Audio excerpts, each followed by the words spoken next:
We're back now, 22 News in Focus, and today we are talking about how school districts are creating school reopening plans with Superintendent Daniel Warwick with the Springfield Public School System. So in August, school districts have to submit their plans to the state. So that's my first question. Do you have a planning team in place, and who's on that team?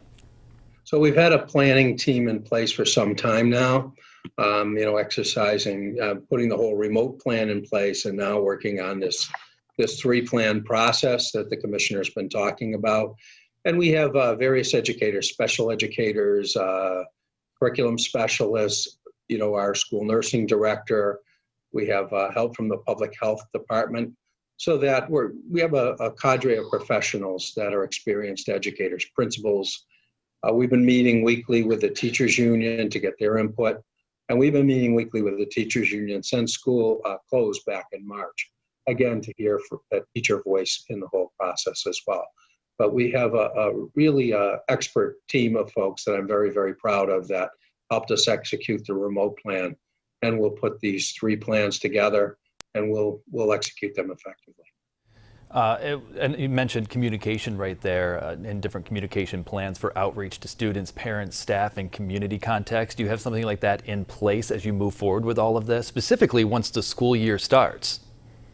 We're working on a communication plan, and we've been working on that very hard since this whole crisis began, because communication is the key with families. This is very challenging for our families, and the more information they have, the better. Azelle Kavan, our communication specialist, works with a team and has really been working hard we'll have a communication plan in place. And we've been working hard on that since this crisis began. And I think she's done a great job communicating, making sure everything's on our website, and we're reaching out using every communication mode possible. The goal is to safely bring back as many students as possible for in-person settings. What are the state's safety requirements, and do you think it's actually feasible?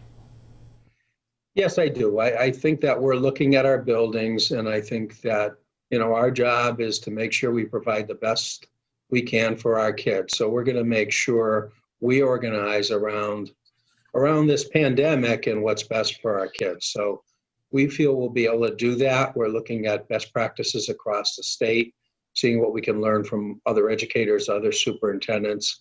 We're laying out the school so that we're taking into account all the social distancing guidelines. We're shooting for 6 feet of space between students, but the guidance we're getting from DESE now is a minimum of 3 feet of space.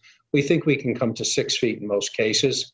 And again, wearing the masks and adhering to all the hand washing, these are the key things in stopping the spread of this pandemic.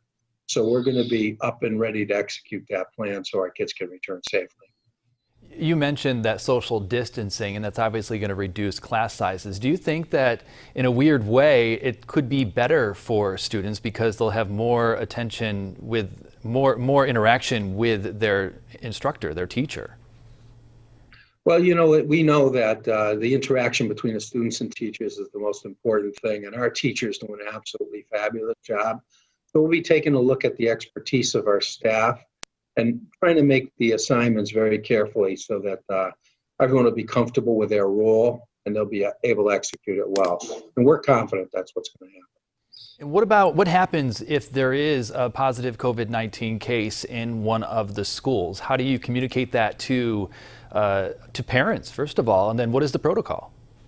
So, our nursing director's working with all those protocols. We're fortunate. We have a nurse in every school. We have a nursing office. We're also going to have an isolation room should we have a positive case so that we can isolate that case and then contact the family. When we have numbers to reach families and ways to reach out so that we can get the family involved right away. But we've already identified an isolation room in every school so that we can exercise that protocol safely and not have the infection spread to others. A lot of school districts have been cutting back on nursing staff. In the Springfield City School District, has there always been a nurse in each individual building or school? No, there hasn't always been that. And in fact, when I was a principal, we probably had a part-time nurse, maybe half-time, maybe not even quite that. but we've gone up where we have at least one full-time nurse, and in our larger schools, we have 2, 3, 4 nurses. So we really want to make sure our kids are safe, and we have the nursing staff to do that.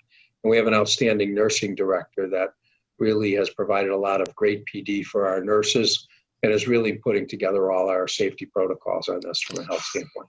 I want to talk about school sports and stuff like that, athletics, extracurricular activities. Is that going to be happening? So, I was talking to the commissioner about that, and I thought he had the right approach to that. They haven't made a final decision on every sport, but they're not going to do an all or none. They're going to look at the different sports and what sports we can have the kids engage in safely in the fall. We'll open up offering those sports, but there might be some sports because of the contact or the close proximity that we wouldn't be able to offer. So it's going to be a sport by sport decision where we keep as many extracurriculars in place for our kids as we possibly can, because they're so important for our kids. Do you expect any additional state funding for any of these preparations? Well, we've already had some CARES Act money come in. Springfield's actually getting $17 million for the next few years. And the mayor's been great with grants the city's got already. And, we've been talking to our congressman, who's been very supportive. He's from Springfield. He cares about our families and our kids. And he's been talking about looking to Congress to provide some support, just like we did during the last economic crisis when we got the Recovery Act money and the Race to the Top money. So that federal money kind of came in where the state revenues failed and filled the gap, so we didn't have to lay off any staff. And so far, we haven't laid off any staff at all. We've kept all of our teachers. We've kept all of our paras. We have a great staff, and we want to keep them together to work with our kids. We'll have the last word just after the break. You're watching 22 News in Focus.